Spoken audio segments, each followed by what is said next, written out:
Oups. Voilà, j'enregistre. Merci de m'avoir prévenu. Je me suis cassé les...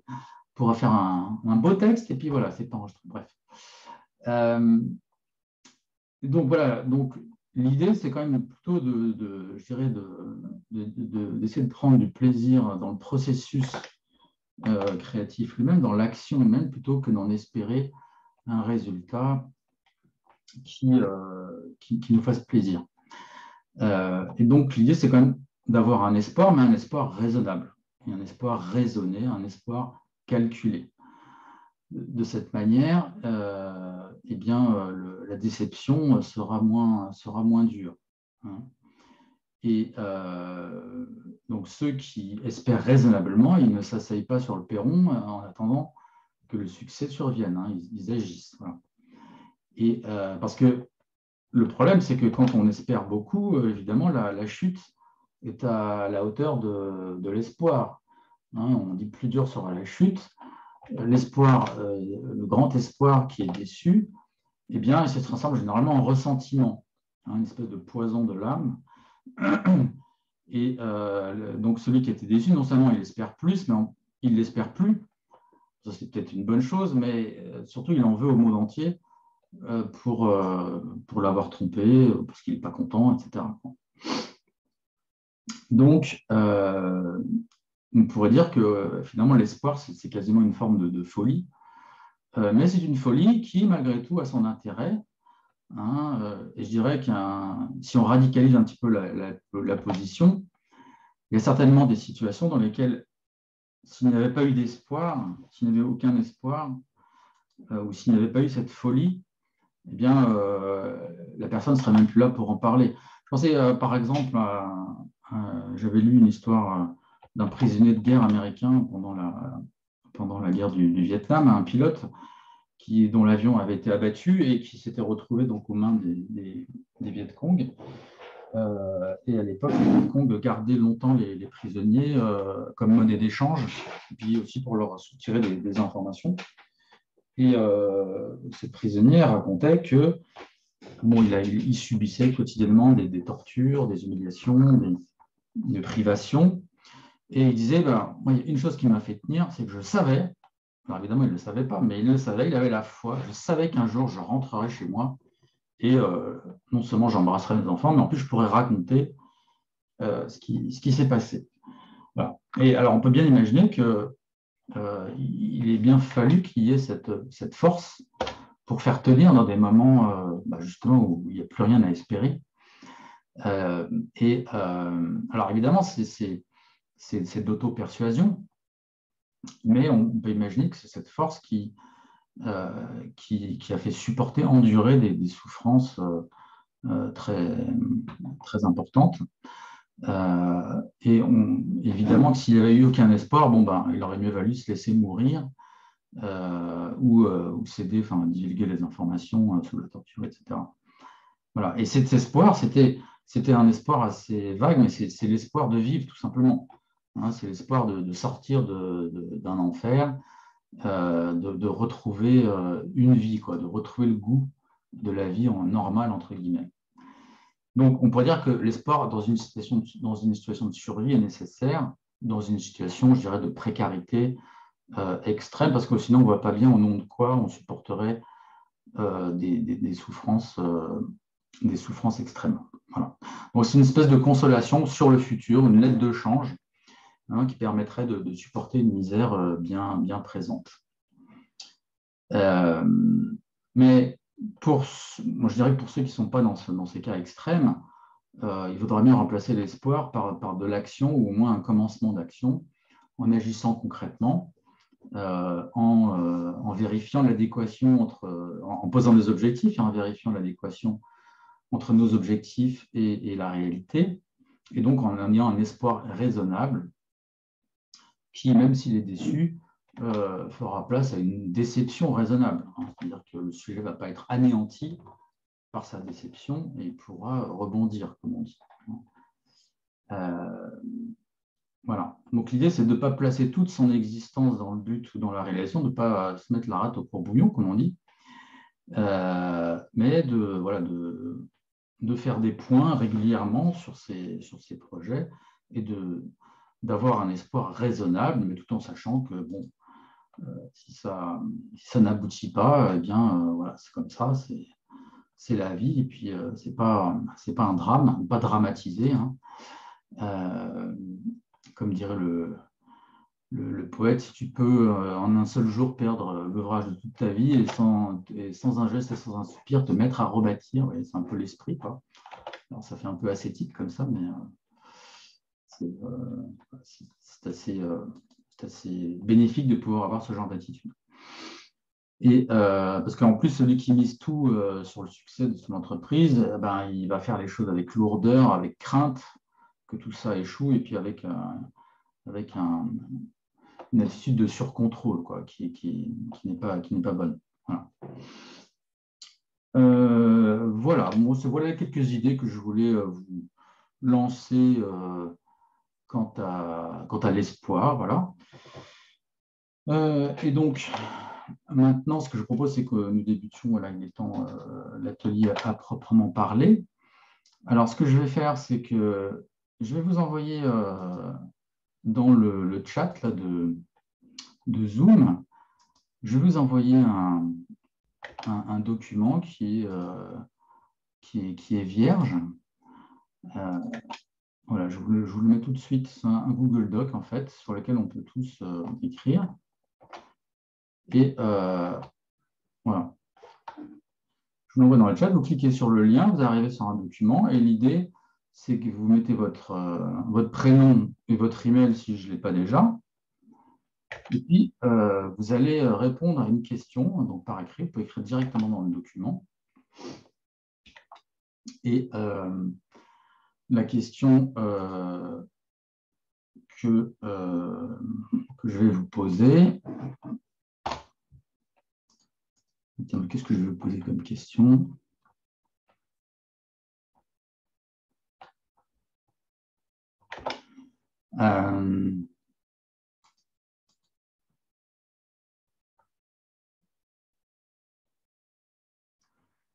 Je vous poser la question, qu'est-ce que vous regrettez d'avoir espéré ? Vous allez me dire, qu'est-ce que vous regrettez d'avoir espéré et pourquoi ? Pourquoi vous le regrettez ? Donc, chacun a écrit sa réponse dans le document. Alors, qui n'a pas accès au document? Levez la main. Bon, pourquoi vous n'avez pas accès? Il n'y a rien dans le chat. Ah, il n'y a rien dans le chat. Ah bon? Ah, attendez. Ah, non, j'ai envoyé que à Patricia. Autant pour moi, heureusement que j'ai posé la question. Tac, voilà. Si je n'avais pas posé la question, vous n'aurez rien dit, hein.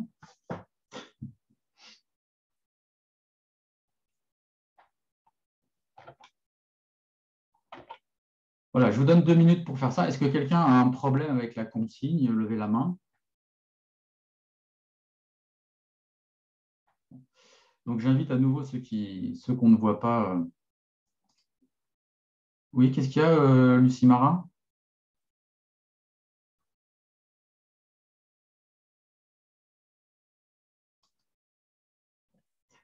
Je disais, j'invite ceux qui n'ont pas activé leur caméra à le faire.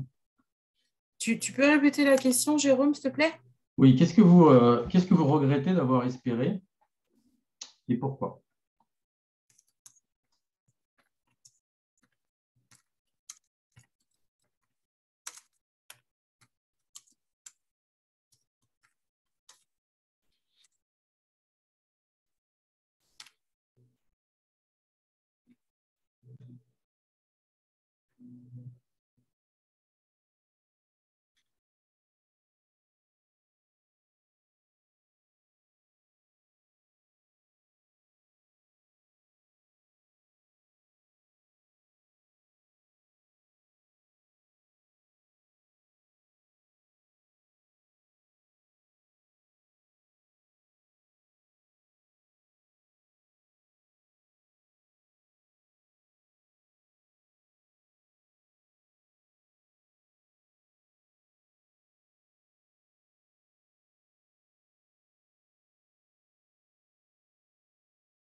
Alors, qui n'a pas fini, levez la main. Ok, je vous laisse un petit peu de temps encore. Alors, pour ça, il y a des gens qui me disent que je n'ai plus de son. Alors, je ne sais pas si c'est ça le problème, mais en tout cas, pour activer le son, il y a une petite icône, ça s'appelle activer le son avec le micro là, dans le Zoom. Il faut cliquer dessus. Mais ne le faites pas tout de suite parce que pour l'instant, il ne faut pas multiplier les sources de son.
Voilà, donc on va commencer maintenant la partie proprement atelier.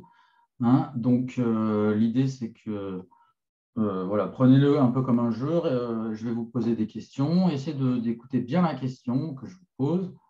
Vous répondez juste à la question de manière succincte, ne faites pas autre chose. Voilà, faites confiance au groupe, faites-vous confiance, puis si possible, faites-moi confiance. Il y a toujours une forme un peu de mise à l'épreuve dans cette manière de questionner, comme vous en apercevrez. Mais l'idée, si je questionne, c'est pour comprendre les gens. Voilà.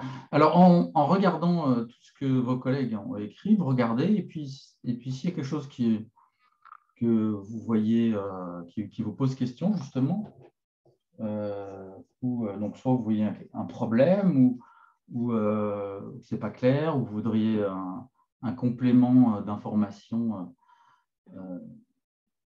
de la part de l'auteur, eh ben, vous levez la main et puis on va voir ça ensemble.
Est-ce que quelqu'un voudrait questionner une autre personne?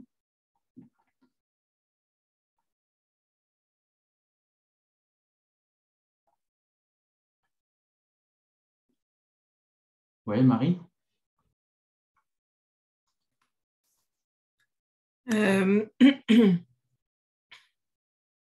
Oui, je voudrais questionner Sabrina. Oui, alors lis-nous ce qu'elle a écrit. Alors, Sabrina a écrit « Je regrette d'avoir espéré une vie paisible, car l'interaction avec les autres est souvent source de problèmes causés par des interprétations erronées. Mhm. » Et donc, je voudrais lui poser la question, quelle est la relation entre la vie paisible, entre le regret de la vie paisible et les problèmes causés par les interprétations erronées des autres. D'accord. Donc, quel est le lien entre le regret de la vie paisible et les problèmes causés par les interprétations erronées? Ça. C'est ça. Alors, Sabrina, vous êtes là, Sabrina? Vous cliquez sur votre micro. Oui, oui, je vous entends bien. J'ai des problèmes. Comment? J'ai des problèmes de connexion, du coup, ça risque de couper assez fréquemment. Oui, ça vient de couper d'ailleurs. Alors, allez-y, vous savez répondre. Bien, Vous avez compris la question de Marie?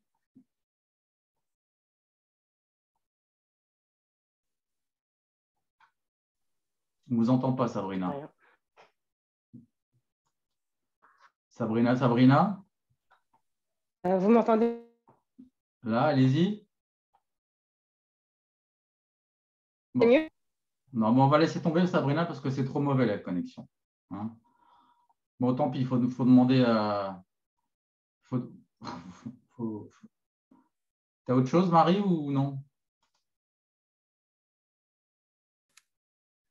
Oui, je vais prendre la suivante avec Pamela. Mhm. Donc Pamela dit qu'elle regrette d'être bien dans ma peau. Ouais. D'être bien dans ma peau. Alors, Car elle dit je regrette d'être bien dans ma peau. Ça te paraît bizarre ou non? ben oui, déjà, voilà. Déjà, rien que ça me paraît bizarre. D'accord. On va la questionner. Alors, qu'est-ce que tu veux lui demander? Pourquoi elle regrette d'être bien dans sa peau? Ouais. Alors, Pamela, tu regrettes d'être bien dans ta peau? Mais non, comme vous avez raison, je me suis trompée. C'était plutôt que j'étais pas bien dans ma peau. Donc, tu regrettes d'être pas bien dans ta peau? Ouais, non. Merde, c'est vrai, qu'est-ce que j'ai raconté encore? Pamela, quel est le lien avec l'espoir? Qu'est-ce que tu as espéré et où tu te dis… D'être bien dans ma peau, c'est ça, j'avais l'espoir d'être D'accord. bien dans ma peau. Tu avais espéré être bien dans ta peau Ouais. et tu Voilà. regrettes d'avoir espéré ça, c'est ça? Bah oui. Et pourquoi? Eh bien, parce que l'espoir ne fait rien.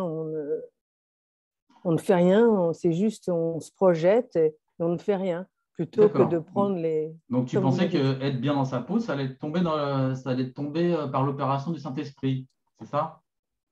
C'est ça. C'est Tu ça. disais, un jour, je serai bien dans ma peau, j'ai l'espoir, c'est ça? Ben, c'est à peu près ça, figurez-vous. On n'est D'accord. pas loin de la vérité. Et donc, ça a marché ou ça n'a pas marché? Non, ça n'a pas marché. Ça n'a pas marché. Et donc, qu'est-ce que… Qu'est-ce que j'ai fait? J'ai fait ce que vous avez dit. Tiens, qu'est-ce que tu pourrais espérer à la place? Ou comment tu pourrais, par quoi tu pourrais remplacer cet espoir? Eh bien, espérer avoir la force de faire tous les jours ce que je dois faire pour être mieux dans ma D'accord. peau. Déjà, espérer avoir de la force, déjà, ça fait déjà ça paraît plus réalisable. Ouais, D'accord? c'est plus à Bon, ma portée de main. C'est la c'est ça. volonté, en fait. C'est j'espère avoir la volonté de. Oui. Ah bah tiens, je vais le noter en dessous là. J'espère avoir la volonté de. Parce que, alors, peut-être ça paraît bizarre, mais est-ce que tu es d'accord qu'il y a des gens pour qui espérer avoir la volonté, ça paraît bizarre comme phrase? Ouais, À ton avis, pourquoi ça peut leur paraître bizarre? parce que la volonté, c'est une action. Ça dépend de soi, en fait. Oui, C'est nous-mêmes qui détenons la c'est volonté, ça. tandis que C'est qu'on l'espoir, pourrait c'est… dire, la volonté, c'est… Il suffit que je fasse ça et j'ai la volonté, quoi. Oui, Et c'est tout le problème de la volonté, c'est qu'il y a une conception un peu divine de la volonté. C'est comme si c'était quelque chose qui surgissait du néant. c'est Hein, ça. il n'y a que Dieu qui surgit du néant, il n'y a personne d'autre. Hein. La volonté, un peu, on se dit, j'ai la volonté, c'est comme si quelque chose de divin. Or, il y a d'autres philosophes qui disent que non, la volonté, c'est quelque chose qui n'est pas, c'est quelque chose qui est contingent, c'est-à-dire qui existe, mais qui peut très bien disparaître par, par un certain nombre de causes. Hein, par exemple, quand on est déprimé, quand on est en dépression, en général, on n'a pas trop de volonté. Non. Hein. Ok. Voilà, on est un peu totalement soumis je dirais, au monde, soumis, complètement passif. Et voilà, on a l'impression que tout est écrasant, quoi. Justement, la moindre tâche qui paraissait facile quand on était en temps normal, elle devient un défi, quoi. Tout devient un défi pour celui qui a le plus goût à l'existence. Mhm. Hein. D'accord, donc c'est intéressant l'idée d'avoir l'espoir de la volonté, parce que en sachant que la volonté pourrait un jour nous quitter. Mhm. Hein. Okay. Je dirais que oui, c'est même un peu contradictoire même, puisque vraiment l'espoir, c'est quelque chose de très passif. Mm-hmm. On ne le tient pas, on ne peut pas agir, quoi, soi-disant. On ne peut pas agir sur lui, puisqu'on espère quelque chose qui va arriver. Mais en revanche, on agit sur la possibilité de réaliser ou de réussir. Oui, c'est ça. Hein. Effectivement, dans l'espoir, il y a quelque chose de passif, il y a quelque chose d'indolent, il y a quelque chose de l'ordre, oui, de passif, quoi. Je ne sais pas comment le dire autrement. Hein. Effectivement, le sujet n'est pas dans la volonté, il n'est pas dans l'action. Et la volonté, c'est tout le contraire, justement. Ça ne tient qu'à nous. Avoir l'espoir d'avoir de la volonté, c'est vrai que c'est antinomique. Ça se fracasse l'un contre l'autre. Oui, c'est ça. Hein, il y a un côté effectivement paradoxal d'avoir l'espoir d'avoir de la volonté, sauf si on considère que la volonté peut naître, on va dire, de disposition du corps, par exemple. Hein. On peut dire que des fois, le corps veut ou des fois, il ne veut pas. Hein. Par exemple, les sportifs un peu de l'extrême, ils voient tout de suite les limites de la volonté. Parce qu'ils savent qu'à un moment donné, ils veulent continuer à courir, mais le corps dit non, le corps lâche. Hein. Et c'est là où la volonté les quitte, quoi. Ouais. Ça va, Patricia? Ça va, Patricia? Oui, ça va. Pamela, pardon. Bon, faut savoir, entre Pamela et Patricia, Bah ouais, il y a un truc. Hein. Oui, ça va très bien. Ça va très bien, mais je voudrais bien. Il y a Marie qui voudrait poser une question, je pense. Alors, qu'est-ce qu'elle veut faire, Marie?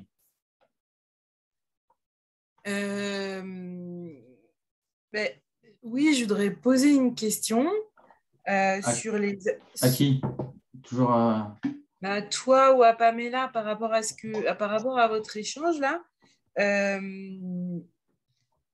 Vous en êtes arrivé à la conclusion que l'espoir est passif et indolent et s'oppose à la volonté. Sauf que finalement, dans les exemples que tu donnais en introduction, tu parlais par exemple, des soldats ou des combattants, des résistants qui nourrissaient leur espoir de la volonté d'un monde meilleur et qui, par là, résistaient. Oui, mais est-ce qu'ils nourrissaient leur espoir de leur volonté ou est-ce qu'ils nourrissaient leur volonté de l'espoir? Ça serait ça la question. C'est dans quel sens ça marche? Oui, c'est ça. Ouais. Je pense que c'est difficile à démêler. Je pense que la volonté et l'espoir se soutiennent mutuellement. Oui. Et donc, du coup, l'espoir n'est pas systématiquement passif et indolent. Dans ces cas-là, justement, dans cet exemple, l'espoir est nourri ou se nourrit de quelque chose, d'une action, d'une volonté, de quelque chose d'actif et non pas. Je dirais plutôt que c'est là, parce que l'espoir, je ne sais pas si l'espoir, il se nourrit, je dirais, il se nourrit de lui-même, l'espoir. Il est autosuffisant. Quand tu dis l'espoir, c'est quoi? C'est une représentation. Oui. Une représentation qu'on a en général d'un futur meilleur. Et c'est parce qu'on s'imagine que la réalité va un jour rejoindre la représentation que ça nous procure une forme de bien-être et peut-être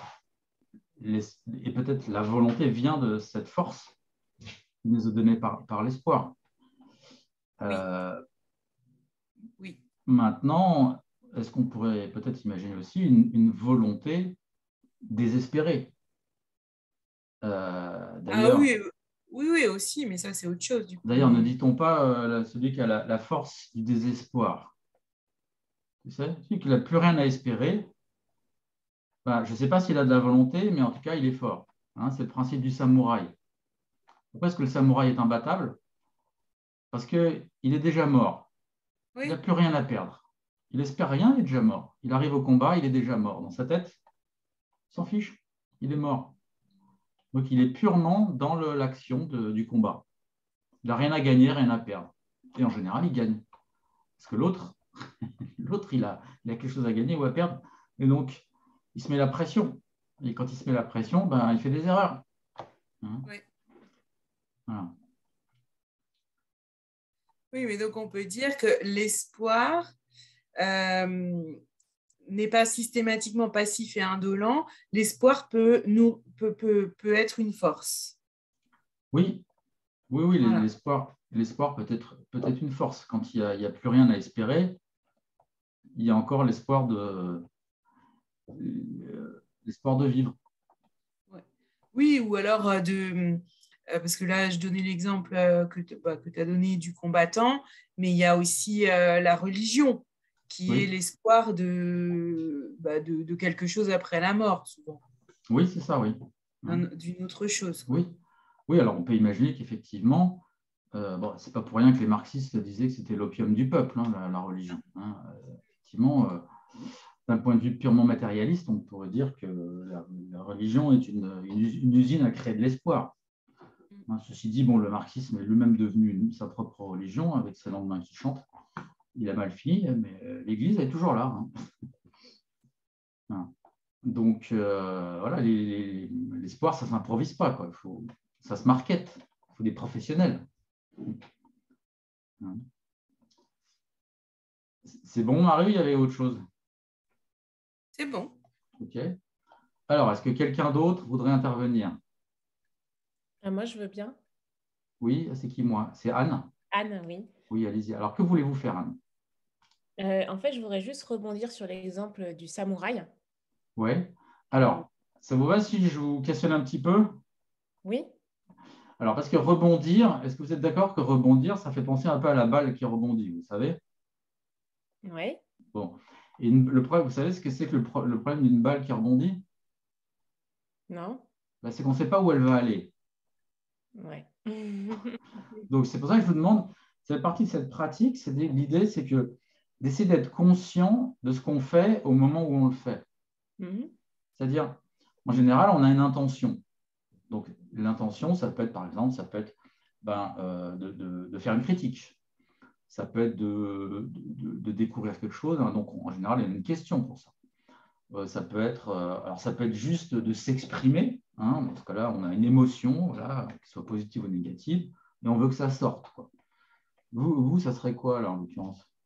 En fait, moi, ce serait parce que je me questionne sur l'idée de volonté désespérée et sur l'action du coup du samouraï dans cette volonté désespérée. Ouais. Mon questionnement, quand tu as dit ça, c'est au final, du coup, qu'est-ce qui le motive? Puisque pour moi, le samouraï, c'est aussi une forme d'engagement.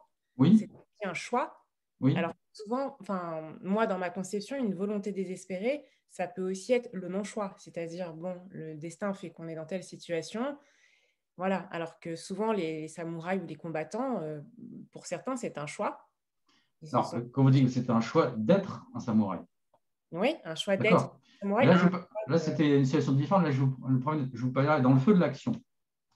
Et d'ailleurs, quand on choisit d'être samouraï, en général, dans le code du Bushido, en tout cas, initialement au Japon, on était au service jusqu'à la mort du seigneur. Vous savez, un peu comme les chevaliers. Hein, donc, il n'y avait pas trop d'état d'âme à avoir. Le samouraï, il était un peu comme un esclave, enfin, je sais pas. Mais en tout cas, il allait jusqu'à la mort. Donc, à la limite, il valait mieux qu'il ait cet état d'esprit. Et donc, qu'est-ce que vous voulez savoir? Quelle est votre question, en fait? Ma question, c'est, je me demandais du coup, qu'est-ce qui le motive vraiment dans l'action? J'ai du mal à concevoir qu'un désespoir puisse le motiver à chaque combat. Oui, mais vous savez pourquoi vous avez du mal? Non. Parce que quand vous dites désespoir, vous le connotez avec de la tristesse. Mhm. Vous êtes d'accord? Je suis d'accord, oui. Bon, or, on peut penser le désespoir comme un non-espoir. D'accord. Vous voyez, une absence d'espoir. Mm. Ça veut dire, mais si on reprend la définition de Spinoza, s'il n'y a pas d'espoir, il n'y a pas de crainte. Puisque dans tout espoir, il y a de la crainte. Hein? Donc, alors je sais que c'est un peu difficile à concevoir, mais on peut peut-être y voir un côté un peu esthétique, de faire le bon geste, par exemple. Vous savez, hein, ce qu'on retrouve pas mal d'ailleurs dans les disciplines des arts martiaux. Ou alors, on peut peut-être y voir le côté de celui qui fait pleinement corps avec le moment présent, hein, qui est complètement dans l'instant, et qui n'est dans le passé ni dans le futur. Il est dans le moment, quoi. Il devient le combat, si vous voulez. Ok. Il est comme quand on danse, si vous voulez. Alors, moi, je ne suis pas un bon danseur, mais j'imagine que quand on danse bien et en groupe, eh bien, il y a une espèce d'osmose qui se fait entre les danseurs. Il n'y a pas vraiment de volonté, il n'y a pas vraiment de quelqu'un qui mène la danse. En tout cas, voilà, mais ça se fait quand même, quoi. Vous voyez, et puis ça se fait bien. C'est peut-être d'ailleurs à ce moment-là que ça se fait le mieux. C'est un moment de flow, du coup. Oui, c'est un moment oui, c'est ça, c'est un moment de grâce, quoi, on pourrait dire. Oui. Hein, d'ailleurs, oui, voilà, la grâce, on dit bien les danseuses qui ont de la grâce. J'imagine qu'on le dit pour les danseurs aussi. On peut penser aussi, je sais pas, à des vols d'oiseaux, vous savez, les oiseaux qui volent en formation. Effectivement, je ne suis pas sûr qu'il y ait un leader, mais bon, ça se fait, quoi. Oui. Ils n'ont pas l'espoir d'arriver à bon port, quoi, les oiseaux. D'ailleurs, bon, une différence entre les êtres humains et les animaux, c'est que les animaux, ils n'ont pas d'espoir. Ils vivent très bien sans espoir, parce que pour avoir un espoir, évidemment, il faut qu'il y ait un décalage entre le présent et la représentation d'un futur. Parce qu'a priori, non pas les animaux. Après, je peux me tromper, mais je ne peux pas savoir. Non. Myriam, je sens que vous voulez intervenir. Je sens que vous êtes fébrile. J'espère que je ne suis pas malade. J'espère pour vous donc aussi. Oui, non, je blague. Non, je voulais... Attendez, juste, excuse-moi un moment, parce que je suis très impoli. Anne, est-ce que ça va? Oui, très bien. J'ai matière à réflexion. Est-ce qu'on a répondu à votre question ou non? Vous avez toujours une question? Non, très bien. C'est bon? Oui. Ok, magnifique. Merci. Donc, Myriam, oui, je suis à vous. Je voulais savoir s'il y avait une différence entre l'espoir et le rêve, ou quelle était la différence entre l'espoir et le rêve. Oui. Elle vous plaît cette question?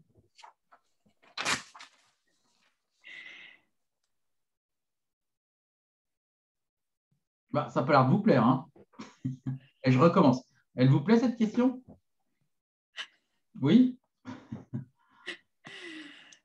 Non, mais elle vous plaît ou elle ne vous plaît pas, sérieusement? Non, mais sinon, on peut en faire une autre. Non, mais attendez, Myriam, pourquoi vous voulez tuer votre bébé là? Vous n'allez pas commettre un infanticide si rapidement quand même, hein? Et non. Bon, vous êtes d'accord qu'une question, il faut qu'elle nous plaise un minimum. Il faut avoir l'espoir, vous voyez, un espoir raisonnable, voilà. qu'on y trouvera une réponse.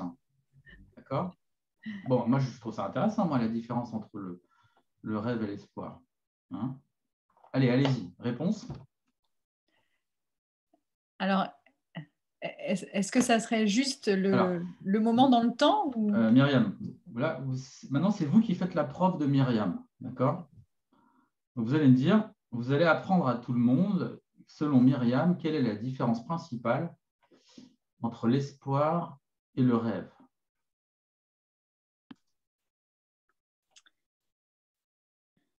Alors, Si vous n'avez aucune idée, vous dites, j'ai aucune idée. Mais en général, l'être humain a toujours une petite intuition de la réponse de la question qu'il pose.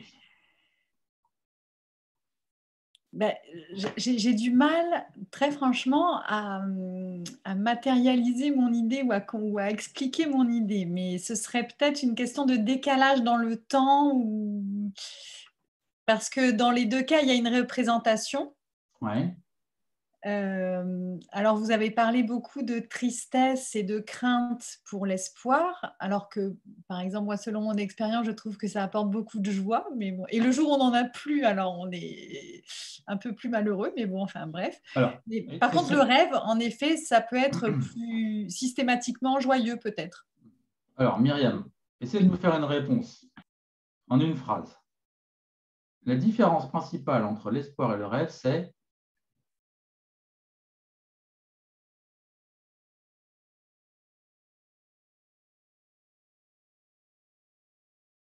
On est suspendu à vos lèvres, Myriam. Hein.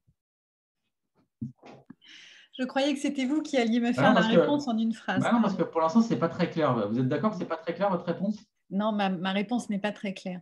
Donc, allez-y, essayez de faire toute tentative. En une phrase, ça serait quoi la différence?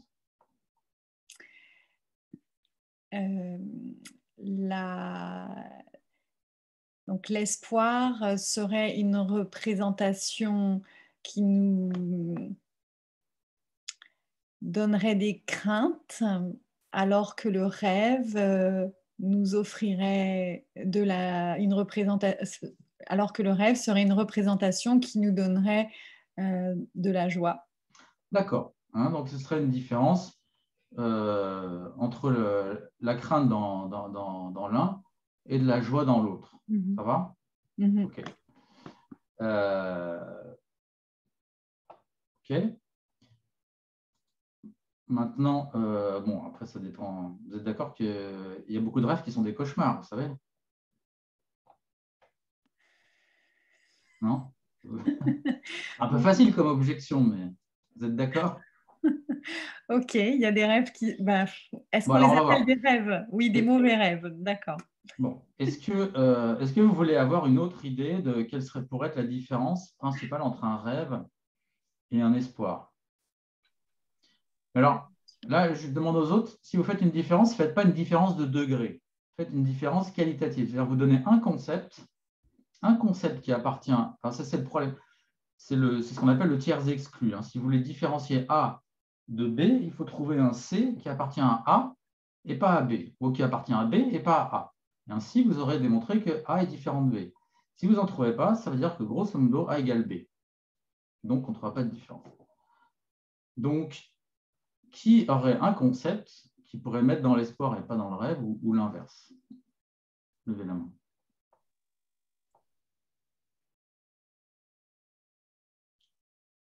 Tiens, Rim. C'est comme ça qu'on prononce votre prénom? Oui, oui, c'est comme ça. Alors, Rim. Bonjour à tous déjà, parce que je ne me suis pas du tout présentée. Je ne sais pas si vous avez... Alors, Rim, il n'y a pas de problème, il n'y a pas de présentation ici. D'accord, ok. On est tous, grosso modo, on est des êtres humains, ça nous suffit. D'accord, super. Donc, dites en un seul concept, ce serait quoi la différence? Alors, pour moi, je dirais peut-être l'objet. Enfin, je vais essayer l'objet. Attendez. Oui. Alors, alors justement, se faire un petit exercice. Là, il ne faut rien expliquer. Il ne faut rien expliquer. Il ne faut rien expliquer, il faut juste donner un seul mot. Vous savez, c'est comme dans les jeux télévisés. Là. Vous avez déjà vu les télévisés où vous devez donner un seul mot? Je ne sais pas si vous avez déjà vu ça. Alors, oui, donc je dirais plus que l'objet, peut-être le côté... je ne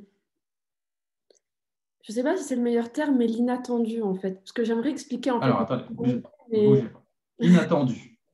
Oui. À votre avis, le concept de inattendu, est-ce que les gens comprennent ou non? Est-ce qu'il faut des explications supplémentaires? Non, je pense que le terme est compréhensible. Après... Bon. Attendez, Arine. Pourquoi vous voulez de l'après tout de suite? Très bien, très bien. Ah, vous êtes dans l'espoir aussi, j'ai l'impression, vous. Hein. Parce que les gens qui sont dans l'après sont toujours dans l'espoir. Hein. Et rime, entre nous, vous aimez bien ça, l'espoir? Ça dépend. D'accord. Alors, on est dans l'après. L'après, l'après, il est dans l'espoir ou dans le rêve? L'avenir. Alors l'après, il est plus dans l'espoir. Il est plus dans l'espoir. Donc, grosso modo, dans l'espoir, il y a le futur, Mhm. alors que dans le rêve, en général, il n'y a pas le futur. Ça va? Si l'on veut. Enfin, Voilà, non, mais si l'on veut, attendu. Roméo, veux-tu m'épouser? Écoute, Juliette, si on veut, quoi. Vous voyez qu'il y a un petit problème là. Hein. Vous remarquez? Mhm. Donc, on recommence. Est-ce que vous êtes prête à soutenir la thèse selon laquelle, en général, l'espoir a un fort lien avec le futur, tandis que dans le rêve, c'est pas. On est déconnecté en fait de. Voilà, ça peut être le futur, mais en général, il y a plein d'autres choses. Oui. On est bon? Oui. Bon, maintenant, on va se retourner vers. Déjà, vers Myriam. Myriam, est-ce que vous êtes d'accord avec la différence donnée par rime?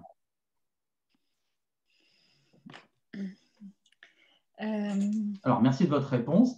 Donc, Voilà. pourquoi vous n'êtes pas d'accord? Parce que moi, je trouve que dans les deux cas, on se tourne vers l'avenir. Alors, bougez pas. Donc, essayez de nous dire en quoi, quand vous rêvez, vous êtes tourné vers l'avenir.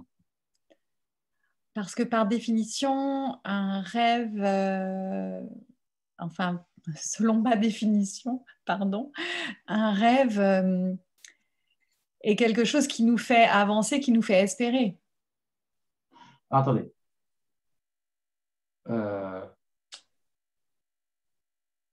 Vous êtes en train de dire qu'en général, les rêves nous font avancer, c'est ça?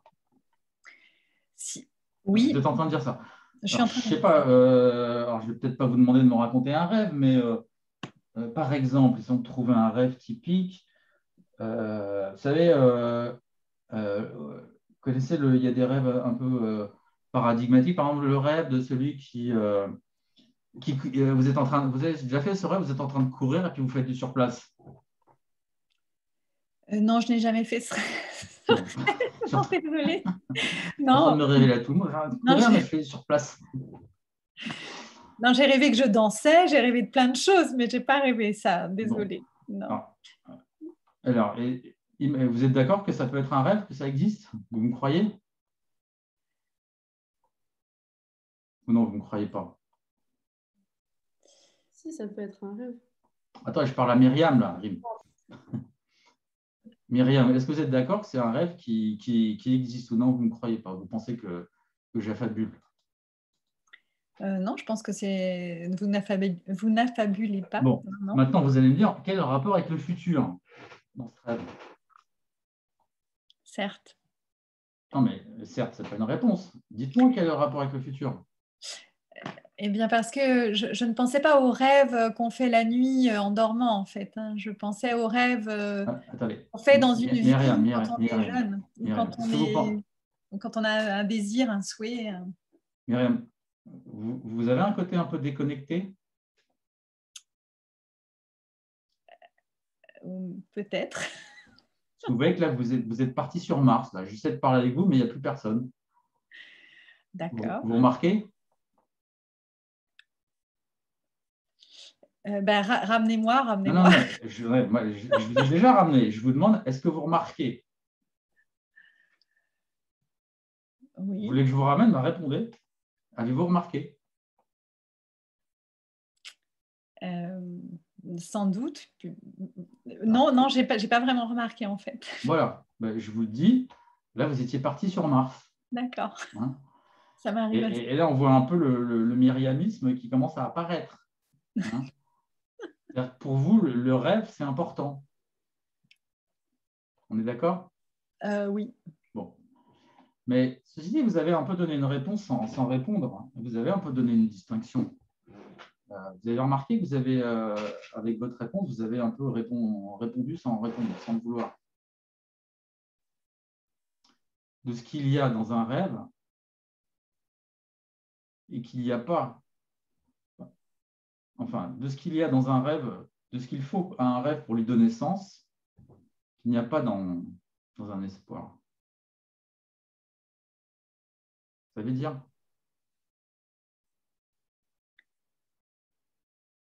Ou non? C'est l'interprétation. Un rêve, ça s'interprète. Bon, peut-être pas les rêves éveillés, mais là, on est effectivement. En général, un rêve, pour que ça ait du sens, il faut l'interpréter. Un espoir, est-ce que ça s'interprète, un espoir? Non. Non, ça se formule. C'est clair, un espoir. Enfin, c'est clair. Ça peut être complètement délirant, mais ça se formule de manière clairement. Hein? Vous voyez, ça vous va cette différence ou non, ça ne vous va pas, Myriam?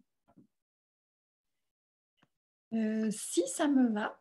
Ah, on dirait que vous êtes plus contente quand même, hein? Plus contente. Mais vous pensiez plutôt à un rêve éveillé, c'est ça? Oui, complètement en fait. Excusez-moi parce que j'ai mal formulé ma question sans doute. J'étais partie sur mon histoire de rêve de Mars, quoi. Oui. Là, je dirais entre un espoir irréel et un rêve éveillé, je vois pas trop la différence comme ça, mais on va voir. Est-ce que quelqu'un voit une différence qu'il pourrait y avoir entre un rêve éveillé et l'espoir? Moi, je parlerais du mot concrétisation. Oui. C'est-à-dire que la concrétisation, elle est dans quoi? C'est-à-dire que dans l'espoir, on souhaite une concrétisation dans le monde réel, alors que le rêve, ça peut être pour s'extraire à l'inverse du monde réel. D'accord. Donc, en fait, la différence, c'est la fonction. Ce serait, en tout cas, l'intention qu'on y met, pour moi, même. Parce que dans le rêve... Anne, est-ce que vous pensez que vous êtes claire, là? Anne. Je pense que quand je parle d'intention... Oui. Anne, là, sur votre discours, là, pour l'instant, est-ce que vous pensez que vous êtes clair ou non? Les gens, ils ne vont pas trop comprendre.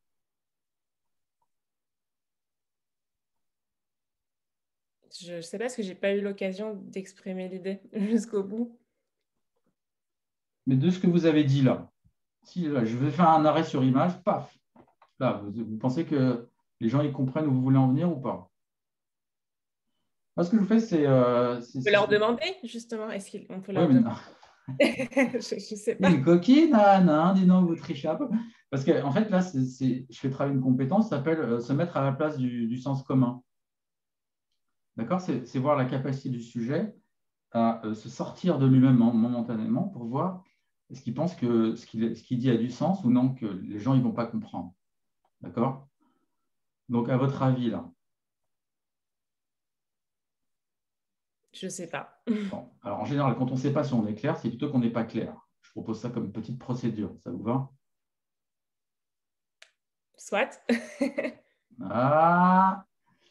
Le SWAT, là, vous êtes diplomate, non, Anne? Non, mais j'aime bien être diplomate, effectivement.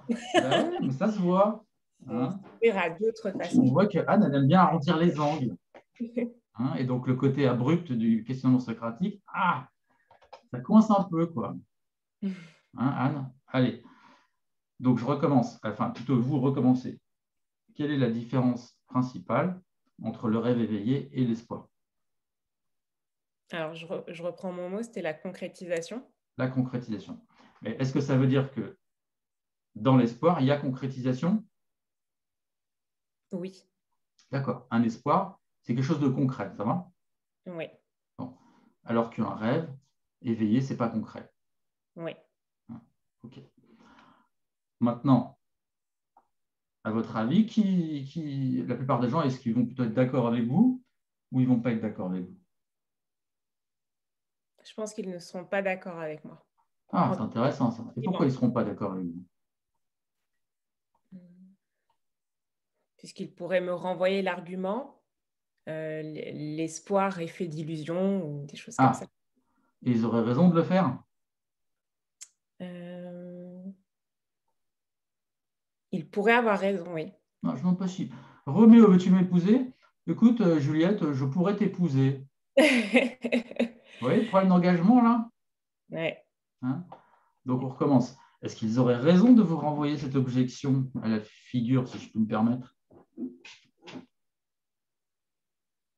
Ils Est-ce auraient. qu'effectivement, on peut très bien s'illusionner dans l'espoir et être complètement dans la fuite en avant? Oui, oui, oui, totalement. Donc Oui. ça ne marche pas comme différence, ça va? Ce n'est pas Ouais. suffisamment significatif. Donc essayez d'en trouver une autre.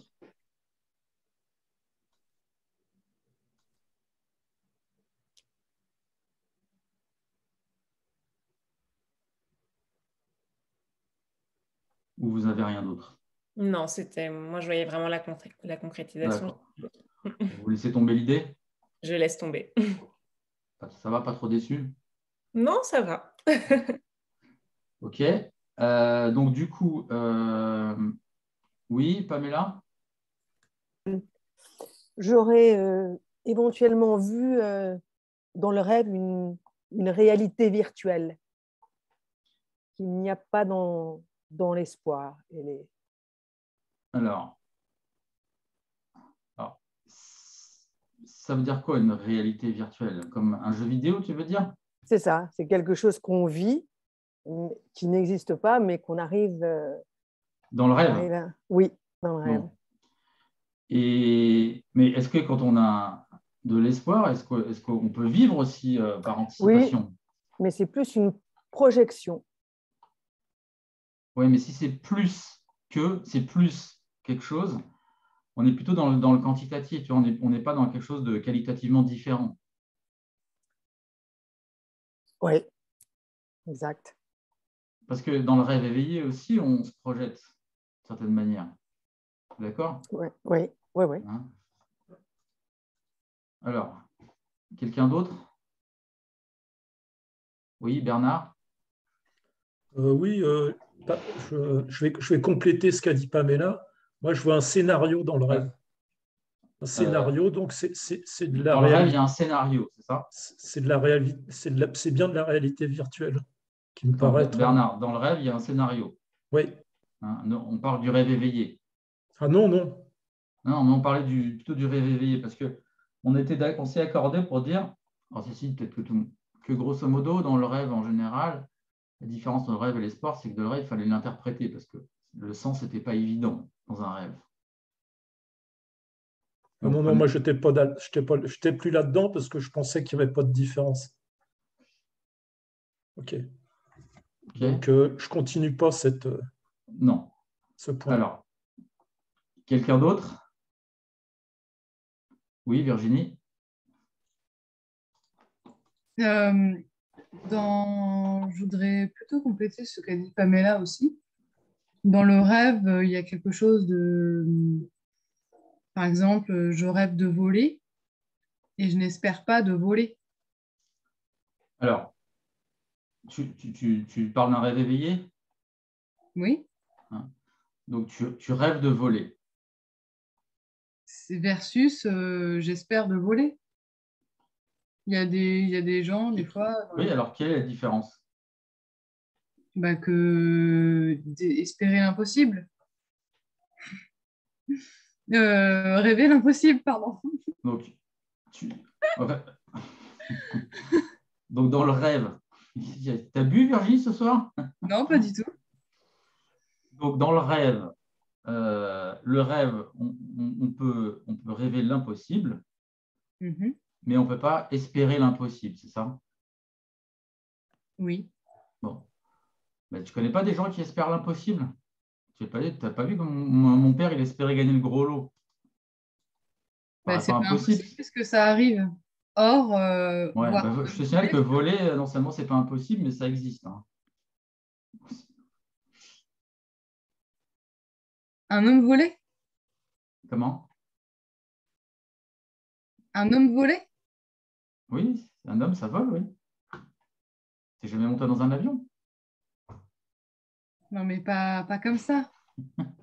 Ah, voler comme un oiseau, tu veux dire? Oui, je parle d'un exemple incongru, mais... Ben non, Icare. Il a volé, Icare. T'as pas vu? Tu connais pas Icare? Non.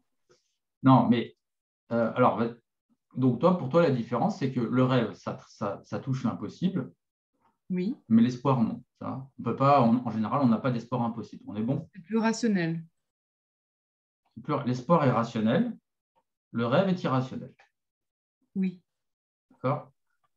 On est bon? oui. OK. Et je te pose la même question qu'à Anne. À ton avis, que vont penser les autres? Est-ce que les autres vont être d'accord avec toi ou non, ils ne vont pas être d'accord avec toi? Ils vont être d'accord. Oh, on sent la position de défi, là. Alors, qui est d'accord avec Virginie que le rêve, ça touche l'impossible, alors que non, l'espoir, ça reste rationnel, raisonnable? Levez la main. OK. On est 4. Qui n'est pas d'accord? Levez la main. Gardez la main levée ceux qui ne sont pas d'accord. Tiens, Virginie, demande à quelqu'un qui a la main levée, pourquoi tu penses que l'espoir aussi, ça peut toucher l'impossible? Patricia, pourquoi? Oh, je ne suis pas sûre, mais je pense... non, Patricia. Si tu pouvais éviter en plus, tu es dans un pays où il fait chaud, là, tu devrais être con. Et tu commences par je ne suis pas sûr. Tu nous lances ton incertitude à la face. Franchement, c'est pas sympa.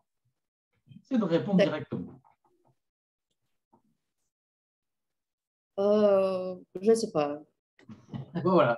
J'ai coupé ses effets. Hein? Patricia, comment ça se fait que tu abandonnes si facilement? Non, c'est parce que pour moi, c'est un peu... c'est presque pareil, les deux. Et Le rêve et l'espoir. J'avais même un exemple pour donner, mais maintenant... oui, mais regarde, parce que si tu veux dire que c'est presque pareil, il faut que tu montres à Virginie que dans l'espoir aussi, on espère des choses impossibles. Par exemple, sur cet exemple que Virginie nous a donné, de voler, on peut voler sur le parapente, par exemple. Non, mais ce n'est pas ça le sujet. Patricia, regarde. Si tu montres à Virginie que dans l'espoir, on espère aussi des choses impossibles, alors tu auras montré qu'il n'y a pas de différence entre les deux. Tiens, regarde, je vais te donner un cas classique. Tu connais les gens qui espèrent être aimés par une femme, ou un homme qui espère aimer par une femme, ou une femme qui espère être aimée par un homme, ou alors maintenant avec une femme, enfin bref. Mais tout le monde sait que c'est impossible. Tu connais ça, cet exemple? Oui. Bon, tu peux le dire à Virginie. Virginie, est-ce que c'est possible d'espérer aimer quelqu'un alors que c'est impossible que cette personne t'aime? Virginie, est-ce que c'est possible d'espérer aimer quelqu'un si cette personne ne peut pas t'aimer? Oui, mais ça reste de l'ordre du rationnel. Si ce n'est pas possible, pourquoi c'est rationnel?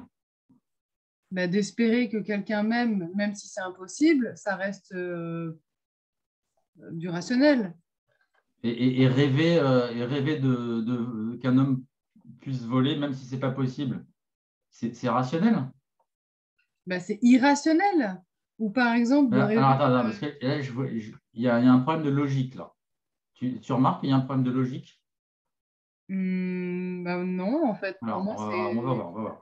Qui voit que Virginie, il y a un problème de logique avec Virginie, là? Levez la main. Virginie, demande à tous ces esprits logiques, là, qui gardez la main levée, demandez quel est mon problème de logique, là? Bernard. Pour moi, dans tes exemples, il n'y a pas d'irrationnel ou de rationnel, il n'y a pas de différence entre les deux. Tu fais une différence là où il n'y en a pas. Alors, Virginie, est-ce que c'est vrai que tu fais une différence là où il n'y en a pas? Mais en fait, je ne comprends pas là. Bon, Bernard, tu peux l'expliquer, Virginie, elle ne comprend pas. Allez, montre-nous tes talents de pédagogue, Bernard. Non, mais déjà, rationnel, ça veut dire quoi? C'est un mot Oh, qu'on oh là utilise. là, moi, déjà, si Non, mais d'accord.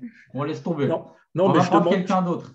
non, mais je demande à Virginie qu'est-ce que c'est que du rationnel. Non, mais Parce que attends. là, elle va être... Bernard, si tu veux expliquer quelque chose à Virginie, tu commences à lui poser des questions, ça ne va pas être possible. Hein, elle va exploser en vol, la pauvre. Si je rêve de devenir une sirène, on est d'accord que c'est irrationnel. Pourquoi c'est irrationnel? Bah, parce que je ne peux pas me transformer en poisson. Oui. Et si je te dis que cette personne ne pourra jamais tomber amoureuse de toi et que tu es quand même amoureuse d'elle, c'est pas plus irrationnel que ton premier exemple. Je veux te dire, il n'y a pas plus de chances que Brad Pitt tombe amoureuse de toi que tu te transformes en sirène. Oui, d'accord. Ben voilà, c'est tout. Il y a peut-être même plus de chances que tu te transformes en sirène.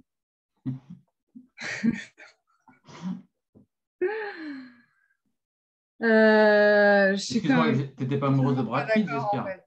C'est par rapport au caractère irrationnel. Bien sûr que Brad Pitt ne m'aimera jamais, mais ça reste un être humain et ça reste, entre guillemets... Ah, d'accord. Donc, tu penses que c'est quand même possible, au fond de toi, c'est ça? Hein? Et dis-moi, qui est irrationnel ici, là? Je voudrais juste citer un exemple. Alors, attendez, juste 2 secondes, Anne. Je finis avec Virginie et Brad Pitt. Alors, Virginie, tu vois que c'est toi tu veux que ça soit possible. Tu es d'accord?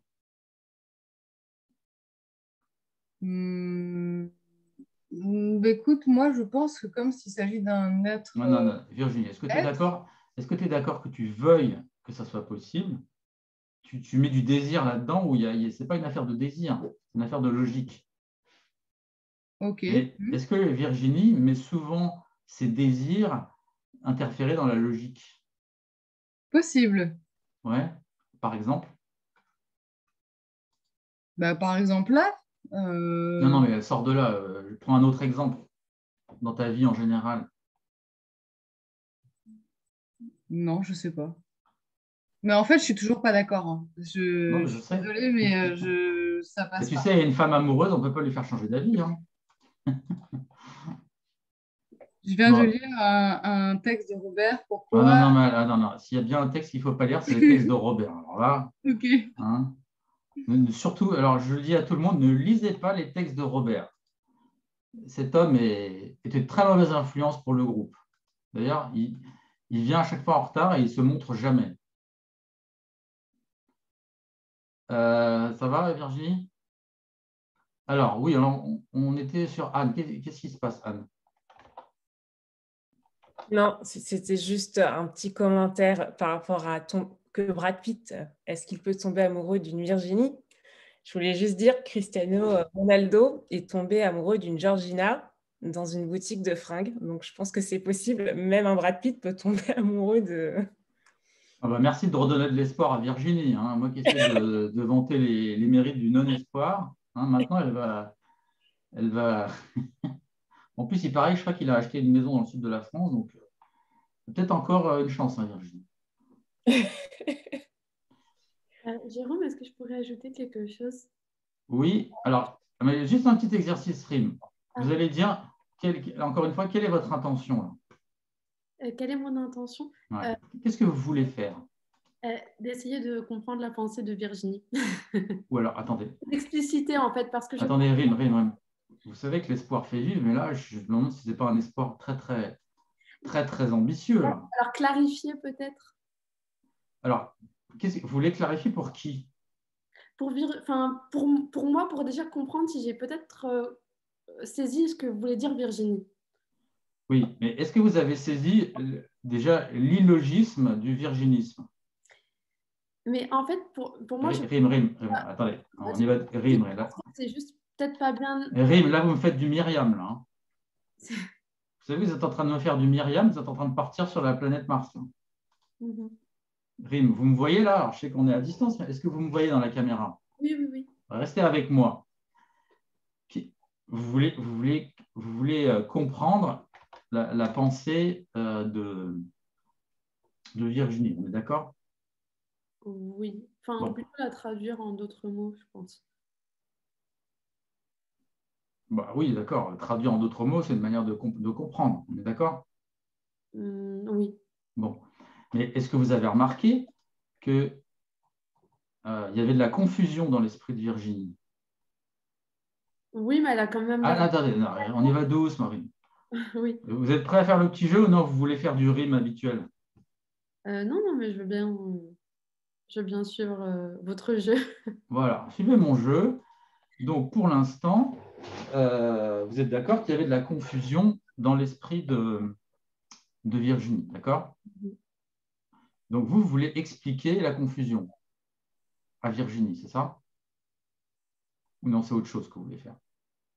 Non, en sortir justement de cette confusion. D'accord, donc vous voulez lui expliquer en quoi elle était illogique. Je pense pas qu'elle soit illogique. D'accord, vous pensez qu'elle était logique. Mais que... Oui. Restez avec moi. Regardez-moi, vous me voyez? Oui, oui, oui. Est-ce que vous pensiez qu'elle était plutôt logique ou plutôt illogique, notre amie Virginie? Moi, j'ai l'impression d'avoir cerné la part de logique, en fait, dans son discours. D'accord. Et alors, où était la part de logique? Ok. Parce qu'en fait, quand elle a parlé de rationalité, il y a quelque chose qu'on n'a pas vraiment évoqué depuis le début, quand même, qui pour moi me semble important entre le rêve et l'espoir. Mais en général, quand on a l'espoir de quelque chose. On sait ce qu'on va espérer. Alors que quand on rêve, on ne sait pas forcément ce qui nous attend, en fait, dans le rêve. Donc, je pense que l'idée de rationalité, elle vient peut-être de là. Ou en fait, peut-être les termes n'ont pas, peut-être le terme rationnel n'est pas le terme le plus approprié, mais je pense que c'est pour ça que tout à l'heure j'ai parlé d'objet et j'ai pas vraiment pu expliciter ma pensée, mais je pense que quand on a l'espoir de quelque chose... Attendez, rime. Vous savez qu'avec vous, quand on ouvre les vannes, ça sort beaucoup, hein? Oh. C'est mon côté philosophique. Ben non, justement, moi dans mon système, c'est plutôt anti-philosophique, mais vous savez qu'il y avait au frontispice du temple de Delphes, il y avait marqué d'une part connais-toi toi-même. Et vous savez ce que c'était l'autre chose?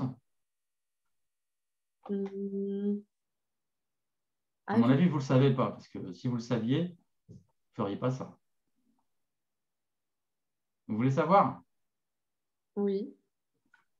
C'est rien de trop. Et j'ai le sentiment que dans ce que vous dites, il y a beaucoup de choses en trop. Je ne sais pas, je pense que pour expliquer Allez, alors, attendez. Rime. Ça vous va de faire un petit exercice avec vous ou non, vous voulez faire comme d'habitude? À ce moment-là, je vous laisse faire. Mais... C'est la première fois que je viens, hein, donc il n'y a pas vraiment... Non, rime. Peu importe que ce soit la première ou la 15e fois, est-ce que vous êtes d'accord pour faire un exercice ou non, vous n'êtes pas d'accord? D'accord. D'accord, ok. Donc, vous êtes d'accord pour répondre à mes questions sans faire autre chose? Ok. Oui. Bon. Donc, je recommence. Dites-nous en une phrase en quoi il y avait de la logique, et vous le dites en une phrase, une seule phrase. En quoi il y avait de la logique dans ce qu'a dit Virginie?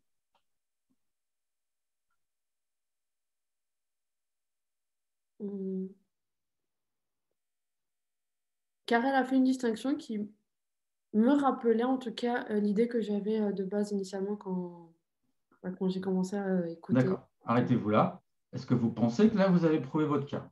Vous avez prouvé votre cas, comme on dit en droit. Est-ce que le fait que ça vous rappelle votre idée, ça a quoi que ce soit à voir avec le fait que l'idée de Virginie soit logique? Par rapport à moi, oui. Mais juste par rapport à moi. Est-ce que vous avez du mal à sortir de rime? C'est-à-dire? Voilà, même l'idée, ça ne vous parle pas. L'idée de sortir de vous-même, même vous me faites une tête comme si c'est la première fois qu'on vous parlait d'un truc pareil. Vous remarquez? Non, parce que ça dépend ce que vous entendez. À votre avis, sortir de vous-même, qu'est-ce que j'entends? Justement, j'essaie de sortir de moi-même en essayant de comprendre Virginie. Ok. Si je demande aux gens là, qui nous regardent, est-ce que Rime arrive à sortir d'elle-même? Est-ce qu'ils vont dire, ah bah oui, trop facile pour elle? Ou non, il va dire, ah non, Rime, elle a du mal, elle est vraiment coincée dans son système. À votre avis, ils vont dire quoi les gens? À mon avis, il faudrait leur demander. Ah, mais vous savez ce que ça veut dire ça, Rime? Il faudrait leur demander? Parce que moi, je pense que oui. Ah. Je pense que les gens Maureen, voient que j'essaie de... Dream, j'arrête là. J'arrête là parce que j'y arrive pas. Ok. Il y a un moment donné, le philosophe praticien doit s'avouer vaincu parce qu'il a trouvé plus fort que lui. Et il doit s'avouer que voilà, pédagogiquement, il n'y arrive pas, quoi. Et avec vous, j'y arrive pas. Voilà. Allez, vous me mettez face à ma propre impuissance. J'ai plus rien à espérer avec Rémi. C'est désolant, hein. Mais bon, c'est comme ça. Vous savez, le dialogue, c'est pas facile et quand l'autre ne veut pas, bah, on ne peut pas. Voilà. Hein, mais on divorce, mais on se quitte bons amis. Hein. Il n'y a pas de pension alimentaire à payer, vous inquiétez pas. Hein. Ça va? Ok. Alors, est-ce que quelqu'un d'autre, du coup, on en était où? Oui, alors, on était toujours. On est bon, Myriam, sur la distinction entre espoir et rêve, grosso modo? Très franchement, je ne suis pas super éclairée, mais Voilà. je dirais que c'est un peu la même chose, du coup. Voilà. D'accord. Bon, voilà. C'est ce que j'ai compris, en tout cas. Bon, ok. Et de dire que c'est la même chose, ça vous pose problème ou non, finalement, vous arrivez à vous réconcilier? Ça ne me pose pas problème, c'est savoir s'il y avait une différence philosophique ou voilà, si quelqu'un avait écrit là-dessus, sûrement. Mais... Non, mais, vous savez qu'une différence, ça n'a pas à être philosophique. Hein. Une différence, c'est une différence. D'accord. Hein. Si je vous dis la différence entre une télévision et une pomme, vous allez me dire quoi, par exemple? La forme. Oui, mais encore. Vous savez qu'il y a des télévisions rondes, ça existe. Ah, bah, l'usage alors, ou l'utilité. Oui, c'est-à-dire? C'est-à-dire, je dois développer ça? Non, dites-nous juste un mot. Quelle est la différence d'usage entre une pomme et une télévision?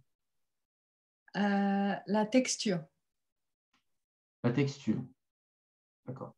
C'est-à-dire? C'est-à-dire la matière. Oui, mais encore?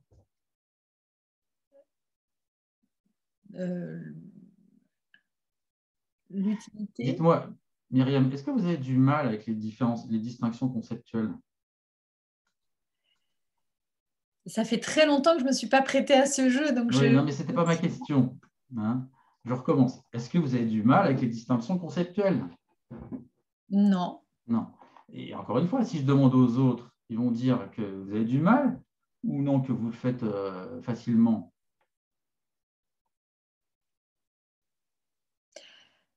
Je l'ignore totalement. Oui, ben, faites une hypothèse. Et d'ailleurs, on peut rien ignorer totalement. En plus vous mentez. Hein, mais bon, bref, passons. Je suis une grande menteuse, ça c'est vrai. Oui, mais ça, je vois bien, je veux bien vous croire. Oui, donc mon hypothèse, pour le jeu, parce que je suis aussi joueuse, je vais dire que oui, tout le monde va penser que j'ai du mal à faire la différence. Est-ce qu'ils auront raison, tous ces gens? Entre la télé et la pomme. Ils auront raison, ces gens, ou pas? Non, ils auront tort. Ah, bah, il faut leur dire. Écoutez, les gens, vous aurez tort si vous dites ça. Vous aurez tort. Vous aurez tort. Oui, oui, non, non. Bon. Je n'ai pas l'habitude du coup, je ne leur demande même pas, puisque de toute façon, ils auront tort. Donc, voilà, hein, merci. Voilà, hein, logique. OK. Alors, revenons à... Est-ce que quelqu'un d'autre voudrait dire ou faire quelque chose? Levez la main. Oui, Pamela? Je voudrais revenir sur la différence entre le rêve et l'espoir. Je pensais que le rêve est une... Donc, tu as une différence. Oui, c'est on échappe. Le rêve est une façon d'échapper à la réalité, à la différence de l'espoir qui, elle, Mais tu te rappelles qu'on en a parlé de ça tout à l'heure déjà? Non, bah oui, mais là, je parlais de réalité virtuelle. Tandis que vraiment, c'était de vivre quelque chose qui n'existait pas. Tandis que là, il me semble que le rêve, souvent, quand on rêve de quelque chose, on échappe à la réalité. On n'est plus dans, dans la réalité. Est-ce que dans l'espoir aussi, on peut échapper à la réalité? On l'a tort. Non, mais peu importe, Bah, on a tort ou raison. Peu non, importe. on l'a tort. Je pense qu'on l'a, On l'a tort. on la l'a tort. déforme. On la déforme Ben oui, mais pour combler un fantasme. Pamela, est-ce que déformer la réalité, c'est une forme d'échappement à la réalité? Oui. Bah, donc, ça revient au même. Oui. Bah, donc, il n'y a pas de différence. Bah non, bah, j'essaye. Oui, il n'y a pas de problème. Hein. J'essaye. OK. Mais pourquoi les gens veulent absolument qu'il y ait une différence entre le rêve et l'espoir, finalement, hein? Moi, personnellement, je n'ai pas de problème à dire que c'est la même chose, hein, mais tant que... On aurait gagné du temps, Jérôme. Ah non, mais il ne faut pas attendre de moi que c'est moi que je vous donne les réponses et que je vous dise. Hein. C'est plus pour travailler du ciboulot. C'est pas. Oui, c'est ça. Je ne cherche pas absolument une différence, mais c'est. Oui, juste parce que pour, dans le fond, on s'en fiche un peu, hein, si la différence. Hein. Par contre, Jérôme, moi j'aimerais bien que vous nous rappeliez, parce que comme RIM, c'est la première fois que je viens et je ne connaissais pas trop les règles en fait de l'interrogatoire. Et c'est un peu intimidant en fait. Donc, c'est le dialogue socratique ou le questionnement pardon, socratique, c'est il faut être très concis en fait, c'est ça, il faut essayer de... Alors, oui, alors vous me spoilez un peu la fin de mon atelier, parce qu'en général, c'est à la fin que j'explique un peu tout ça. Mais, enfin, non, c'est pas... En fait, j'en ai parlé un petit peu quand même au début, en disant que j'ai expliqué les règles en disant, voilà, essayez de répondre uniquement à la question et pas autre chose. Alors, je ne sais pas si Erim a entendu ces règles ou pas. Désolée. Non, mais c'est pas grave. De toute façon, en général, tout le monde les viole, ces règles, donc ce n'est pas un problème. L'idée, c'est effectivement, c'est de répondre, d'essayer de répondre à la question, mais sans faire autre chose, de répondre directement, d'être dans la mesure du possible bref et succinct, et puis je dirais de prendre de la distance avec soi-même. Hein, c'est ce que j'invitais Rim à faire, mais manifestement, j'ai eu un peu de mal. C'est-à-dire à se voir penser de l'extérieur. Hein, d'où l'idée de ne pas être attaché à ses propres opinions. Hein, c'est ce que faisait Socrate. Il tuait l'opinion, en fait. Hein. Il provoquait une forme de mort chez les gens. Les gens mouraient à eux-mêmes, en quelque sorte, parce qu'il les arrachait à leurs propres opinions. Et pour certaines personnes, évidemment, c'est une mort quasiment physique, hein, de pouvoir prendre de la distance avec son opinion, mais il y a l'idée que c'est un exercice salutaire, puisque ça développe notamment la souplesse de la pensée, la souplesse comportementale, l'ouverture à autrui, hein, puisqu'on est moins attaché, on est plus détaché, et puis on prend plus de plaisir à l'exercice lui-même, plutôt pour le coup qu'espérer pour le coup une victoire illusoire dans le débat, puisque de toute façon, ce n'est pas un débat, comme je l'ai dit aussi en entrée. D'accord ?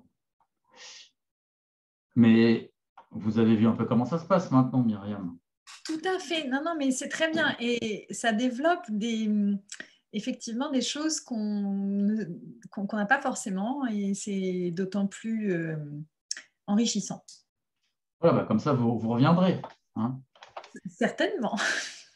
Voilà, donc je profite pour dire aux personnes qui souhaiteraient poursuivre un petit peu de manière plus approfondie ou en individuel ce travail-là de pratique que je fais aussi pour le promouvoir, évidemment.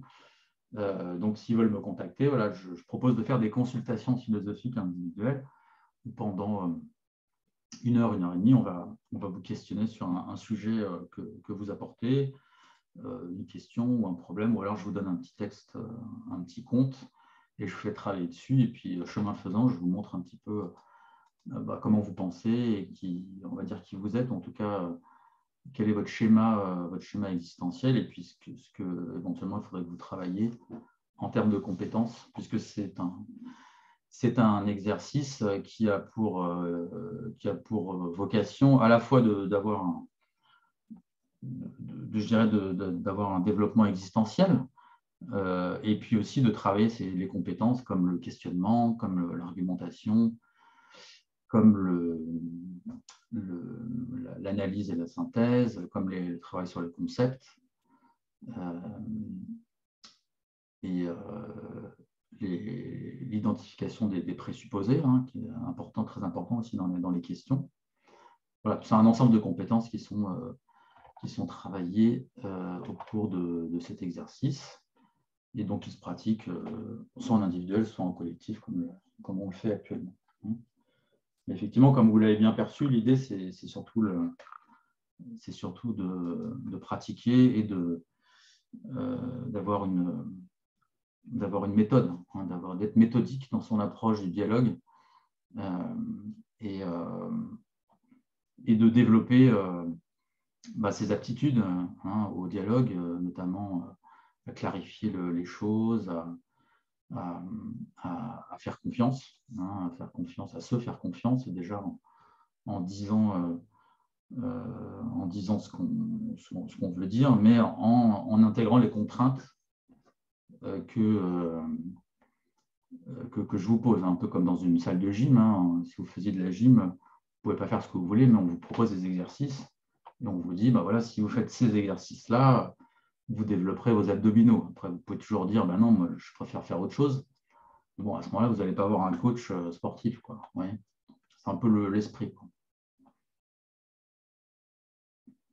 Ça va, Myriam? Oui, j'ai bon espoir d'y arriver un jour. Oui, alors si vous voulez de l'espoir, hein, c'est plutôt à l'église qu'il faut aller, hein. Justement, ici… Ici, on est dans l'action, c'est ça? Voilà. Oui, on est plus dans l'action, effectivement, on est dans le dialogue, hein, donc on n'espère pas grand-chose. Hein. Alors, qu'est-ce qu'il me dit? Très intéressant, ce n'est pas… Alors, vous pouvez le dire à l'oral, ce que vous dites à l'écrit, là, Anne? Ah, oui. Oui, je trouve que c'est dommage. En fait, je pensais que c'était un atelier philo où on allait effectivement évoquer, où il y aurait plus de dialogue, d'échange, et on allait évoquer vraiment cette fameuse question. Mais D'accord, donc vous êtes déçu, quoi. non, je ne suis pas déçue parce que j'ai trouvé ça intéressant enfin, voilà, c'était une découverte de voir votre manière de procéder. Voilà.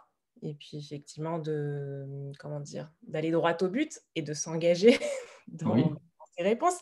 Mais voilà, oui, c'est vrai qu'en fait, c'était pas ce à quoi je m'attendais au niveau de la présentation. C'est tout. Parce que je connais les ateliers philo, j'en ai déjà fait, je suis moi-même formée. Donc je pensais vraiment que ce serait un échange où on allait construire une réponse collective à cette question. D'accord. Voilà. Donc pour vous, là, on n'a pas construit de réponse collective, on est bon? Non. D'accord.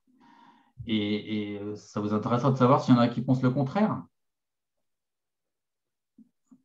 Ou non, ça ne vous intéresse pas de savoir? Ah non, moi, ça m'intéresse. En fait, je regardais justement ce qu'il y avait des personnes qui répondaient dans la conversation. C'est pour ça que je regardais. Alors, qui pense que non, au contraire, on a construit une réponse collective? Levez la main.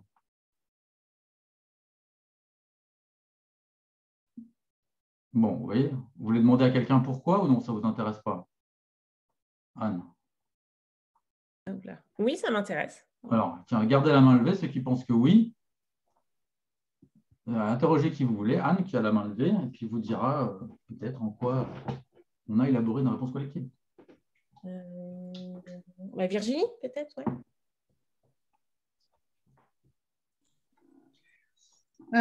Eh bien, la question initiale, c'était quoi? Eh bien, que l'espoir,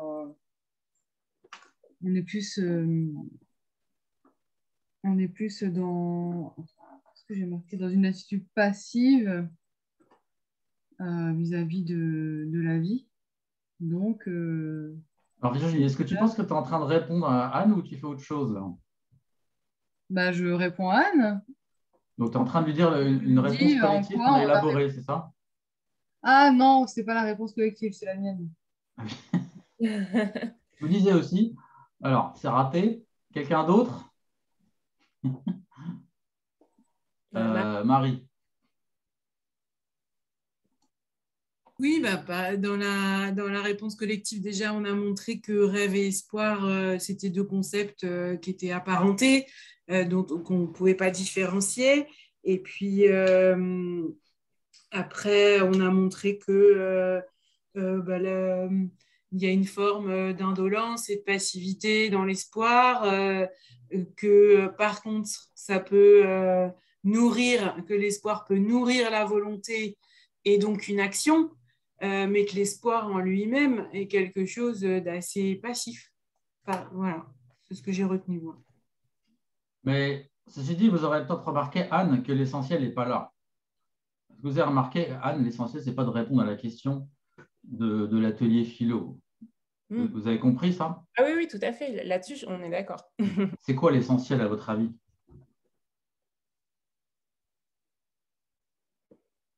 Ça veut dire, Anne? L'essentiel, c'est d'exprimer sa pensée sur un sujet et de savoir l'exprimer avec des arguments. Alors, non, ce n'est pas ça l'essentiel.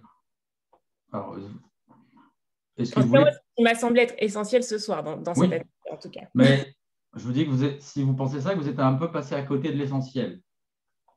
Alors, on va voir. Est-ce que quelqu'un pourrait dire quel était l'essentiel? Levez la main. Tiens, Anne, vous voulez bien demander à quelqu'un qui a la main levée? Oui, Stéphane. L'essentiel, il m'a semblé, c'est le travail sur les compétences et sur les attitudes. Donc, Jérôme, durant son atelier, est intervenu lorsque il avait l'impression que les gens ne s'exprimaient pas clairement ou bien qu'il y avait confusion. Et il a demandé, par exemple, d'apporter un concept pour les gens qui s'éternisaient dans une réponse très longue. Il a demandé des distinctions au niveau des concepts. Donc, c'est tout ce travail sur les compétences de la pensée ainsi que l'attitude des intervenants. Ça va, Anne? Ça a du sens ce que dit Stéphane? Oui, je suis d'accord avec ce que Stéphane dit, notamment lorsqu'il parle de compétences, puisqu'effectivement, donc, on est en train de développer des compétences, mais en tout cas, pour moi, c'est pas l'essentiel de l'atelier philo. Enfin, en tout cas, ça fait partie de ce qui est important dans un atelier philo, mais pas que. Mais voilà. ce qu'on peut dire, vous avez une idée préconçue de ce que devrait être un atelier philo. On est d'accord? Ah, c'est ce que je vous ai dit, Oui. que effectivement, dans mon commentaire, c'était que votre méthode, effectivement, m'étonnait. J'étais étonnée et que pour moi, du coup, dans ma conception, voilà, ça voilà. plus. Maintenant, vous pouvez enrichir votre conception. Voilà, maintenant, il y a des ateliers philo qui se font comme ça aussi. Vous voyez, tout à fait. Mais vous, j'imagine, vous avez l'habitude d'autres types d'ateliers philo. Oui. C'est plus, j'imagine, ça ressemble plus au café, ce qu'on appelle les cafés philo. Non, c'est pas du tout un café philo. Comment? Non, pour le coup, du tout. Alors, non, c'est pas du tout. C'est quoi? Hein? Comment ça s'appelle vos ateliers philo? C'est philosopher et méditer avec les enfants, mais ça s'applique aussi aux adultes. Hein. D'accord, donc vous faites ça surtout avec les enfants, c'est ça? Je l'ai fait avec les enfants, mais aussi avec les adultes. Ouais. Pendant la formation, c'était entre adultes.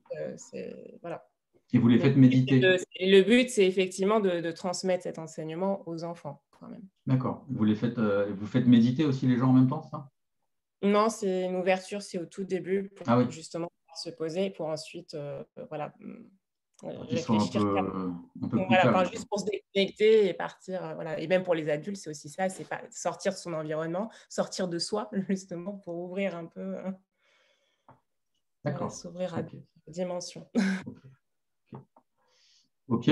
Bon, vu qu'on est dedans, hein, continuons dans la partie débrief, puisqu'on est rentré dedans.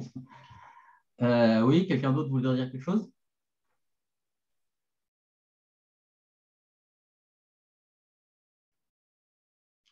Myriam, vous voulez dire quelque chose? Qu'est-ce que vous avez pensé de tout ça? Alors, j'ai été extrêmement surprise, mais ce n'est pas négatif du tout. Mais voilà, c'est vrai que je pensais plus peut-être à un café philo. C'est exactement ce que vous disiez. Quand j'ai vu le thème, en fait, c'est un thème qui me parle énormément parce que depuis quelque temps, j'ai l'impression que je suis trop vieille pour avoir un espoir quelconque. Et je me suis dit, tiens, je vais échanger avec des gens là-dessus. Et vous avez commencé par dire que c'était la tristesse et redouter quelque chose. Et je me suis dit, tiens, ça va être vraiment intéressant de savoir en quoi est-ce que c'est triste. Parce que moi, je trouvais que j'étais plutôt joyeuse quand j'avais de l'espoir. Donc, j'ai fait une phrase très, très longue, même j'en ai peut-être fait 2 ou 3. Mais en tout cas, oui, je pensais peut-être plus à un atelier, un café philo. Mais ceci dit, même si on n'est pas resté, selon moi, dans le thème qui était proposé, puisque j'ai posé une question et après, tout le monde avait quelque chose à dire dessus. Mais en tous les cas, j'ai apprécié le fait que vous nous fassiez faire un exercice qui était, pour moi, qui était difficile pour de nombreuses personnes apparemment aussi. Et à votre avis, en regardant les réactions des personnes, quelle a été une des principales difficultés qu'avaient les personnes, ou vous-même d'ailleurs? La concision. La concision. Hein, oui. Alors effectivement, la concision, c'est quelque chose qui est assez... avec mes statistiques personnelles, c'est assez rare. C'est assez rare. Oui, et on n'est plus du tout habitué à expliquer les choses en 2 phrases. On prend toujours des exemples. C'est vrai, je ne sais pas de quoi ça vient, si c'est l'enseignement ou la vie ou les commentaires qu'on doit laisser un peu partout. Oui, je ne sais pas, mais en tout cas, en 2 phrases, on doit être capable de peut-être pas tout expliquer, mais en tout cas de donner un aperçu assez clair de ce qui va suivre après, quoi. Hein. Ok, d'accord. C'était très positif. Voilà. Donc, donc, pour les gens dont je n'ai pas l'email, si vous voulez bien les mettre dans le document en dessous de votre prénom, comme ça permettra de vous recontacter. Quelqu'un d'autre?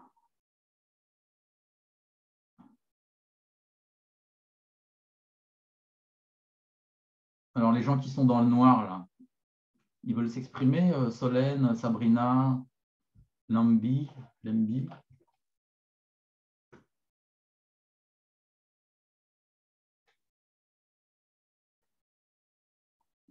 sont à la fois dans le noir et dans le silence. Bon, d'accord. Ok. Robert, tu veux dire quelque chose, Robert? Oui, bonsoir.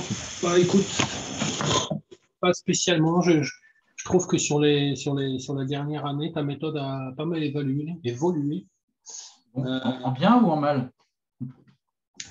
Bah, écoute, j'ai pas de connaissances suffisantes pour pouvoir juger, mais je trouve que ça a pas mal évolué. Je me rappelle des exercices que tu nous faisais faire au début, avec les comptes, avec ce genre de choses. Et je trouvais que ça donnait une certaine idée beaucoup plus claire de ta méthode, qui est super efficace et qui est super constructive. Mais j'ai l'impression que, enfin, c'est mon ressenti, que là, elle ne transpire pas, elle ne ressort pas, quoi. Il y a un manque, tu vois. Enfin, moi, je viens là pour écouter les autres, surtout, parce que ça me fait naître des idées. Mais c'est vrai que, globalement, je trouve que ça a évolué. Alors, je ne sais pas, c'est toi le professionnel. Il faut venir aux ateliers, les ateliers réguliers pour les habituer. Là, on travaille sur c'est ce que je voulais faire, mais je ne me suis pas inscrit et du coup, voilà. Ah bah voilà, t'as raté. Bah ouais. Là, ce sont des ateliers qui sont avant tout faits pour faire connaître ça à des nouvelles personnes. Et donc, à chaque fois, je fais venir sur des thèmes. Donc, je ne peux pas, même si j'essaye, je ne peux pas avoir la même exigence, la même rigueur avec des gens qui n'ont jamais fait ça. Et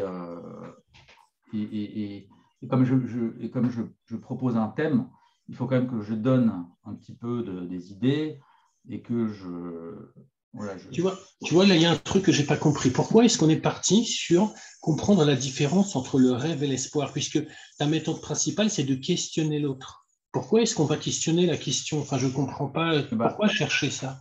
Bon, dans ta méthode. Parce que on peut très bien questionner la question. C'est intéressant de questionner la question. Toute question, comme que toute question a des présupposés, toute question est questionnable. Si, ça fait partie de l'exercice de questionner la question.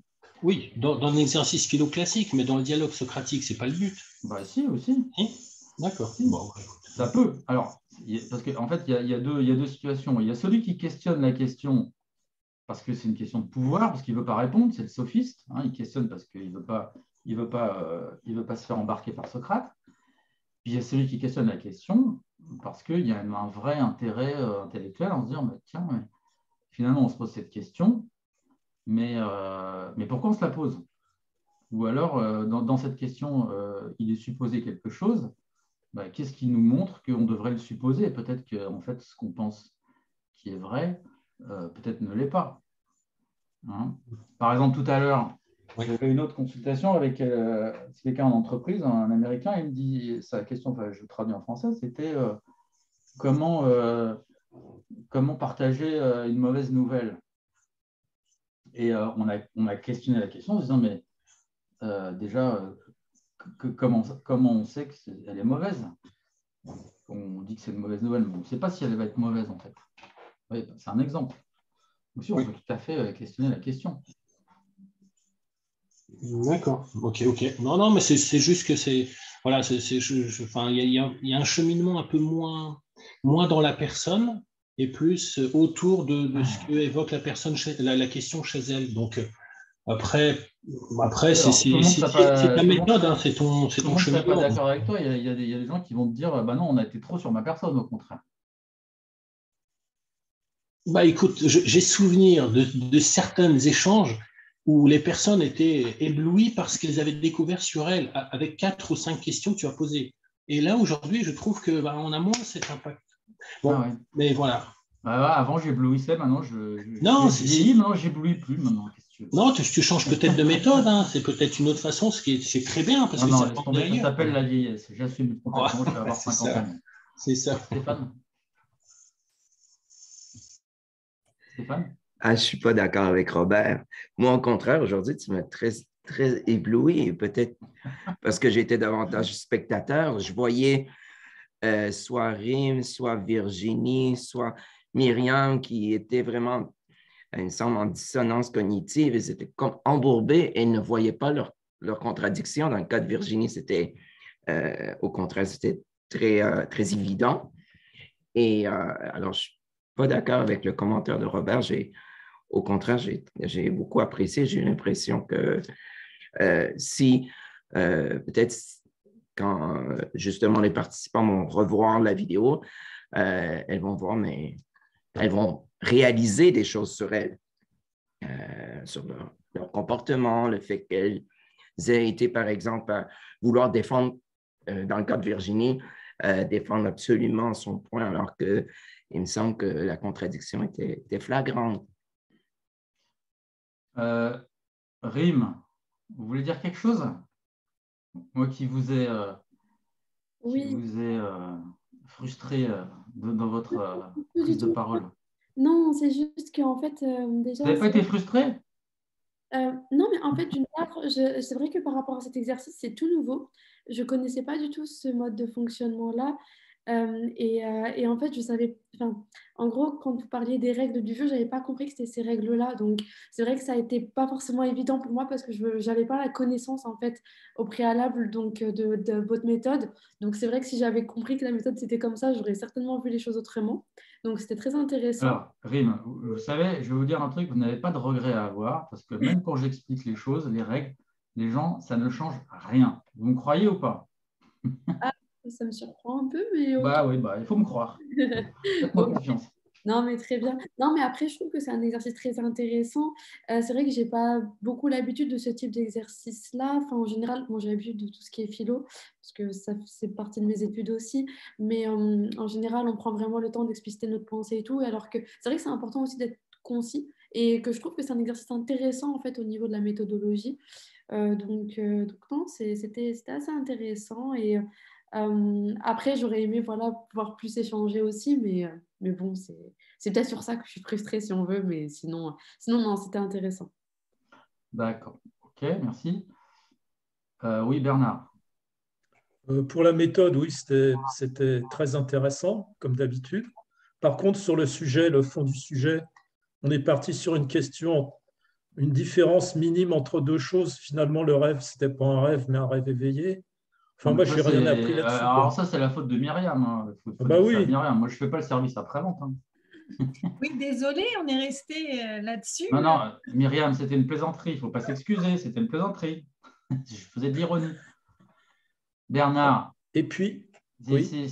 Ça fait partie de l'exercice. Il y a des gens qui pensent qu'il y a des différences et ça fait partie de l'exercice de s'apercevoir que non, finalement, là où on mettait une différence, il y en a pas de substantiel.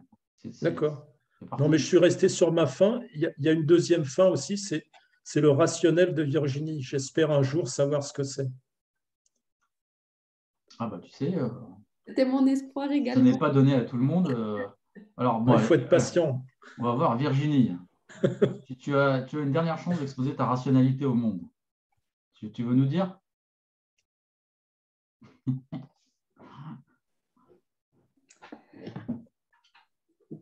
Je partais du principe juste que c'est toi qui as donné l'exemple de Brad Pitt.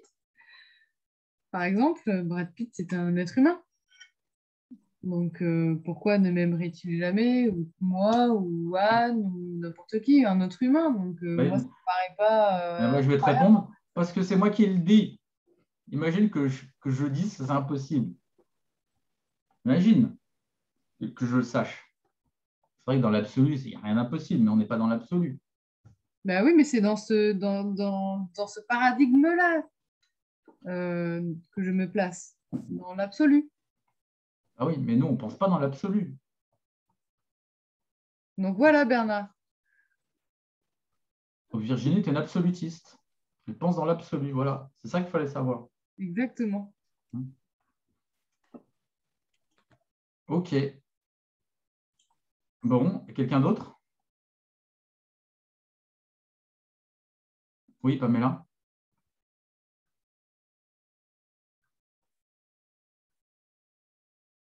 Pamela, il faut ouvrir ton micro. Oui, je sais que ça a raison. C'est plutôt une invitation aux personnes qui découvrent cet atelier, qui pensaient à faire autre chose et qui sont tombés sur ce type-là, à revenir. Non, mais à revenir parce que c'est intéressant. On a l'impression qu'on n'avance pas vraiment, mais si, beaucoup. C'est un travail sur soi et aussi d'écoute avec les autres. Voilà. Ok, merci. Vous avez quelqu'un d'autre encore qui voulait dire quelque chose? Oui, Marie?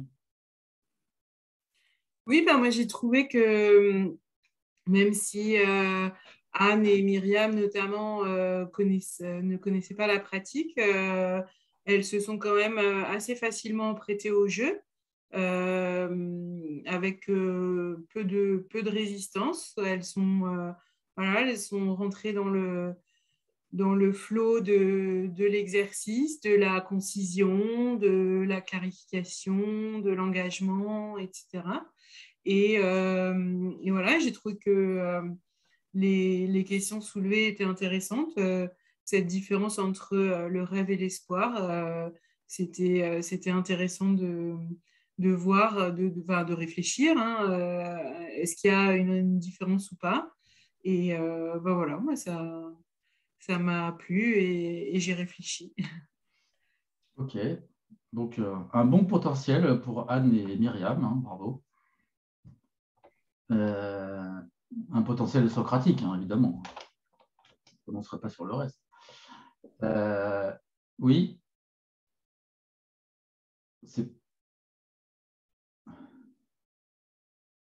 Quelqu'un d'autre?